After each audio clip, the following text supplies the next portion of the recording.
चलिए आज बात करते हैं वेदांगों की, जो प्राचीन भारत के छिपे हुए रिकॉर्ड्स हैं। ये एक पहेली जैसा है, क्योंकि उस जमाने के डिटेल रिकॉर्ड्स मिलना बहुत मुश्किल है। जवाब छिपा है 6 सहायक ग्रंथों में, जो बने तो किसी और काम के लिए थे। तो ये वेदांग हैं क्या? इन्हें कहते हैं वेदों के अंग। समझिए वेदों के ऑफिशियल यूजर मैनुअल।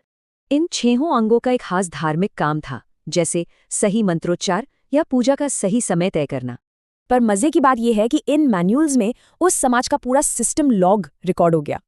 तो चलिए कल से शुरू करते हैं, जो असल में पूजा पाठ और रस्मों के लिए एक गाइड बुक थी। तो देखिए कैसे पूजा के नियम हमें समाज और राजा महाराजाओं की ताकत के बारे में बताते हैं। ये ग्रंथ वैदिक काल में शादी ब्याह की रस्मों की एक सीधी झलक देते हैं। अब पूजा पाठ से आगे बढ़कर बात करते हैं व्याकरण की, यानी भाषा के नियमों की। पाणिनि की अष्टाध्यायी सिर्फ ग्रामर की किताब नहीं है, इसमें बहुत कुछ छिपा है। पाणिनि ने नियम समझाने के लिए उस दौर के राज्यों, व्यापार और गुरुकुल के उदाहरण दिए। और आखिर में आता है ज्योतिष, यानी सितारों का विज्ञान, जो पूजा पाठ का शुभ मुहूर्त निकालने के लिए बना था। वेदांग ज्योतिष में 27 नक्षत्रों यानी कॉन्स्टेलेशंस के एक सिस्टम का जिक्र मिलता है। तो मकसद था पूजा का सही समय निकालना, पर इससे एस्ट्रोनॉमी और मैथ्स का जबरदस्त ज्ञान सामने आया।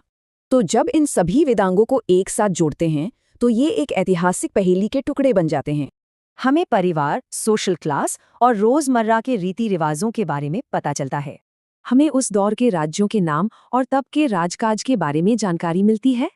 और हाँ, उस दौर के एडवांस्ड मैथ्स और एस्ट्रोनॉमी के पक्के सबूत भी मिलते हैं।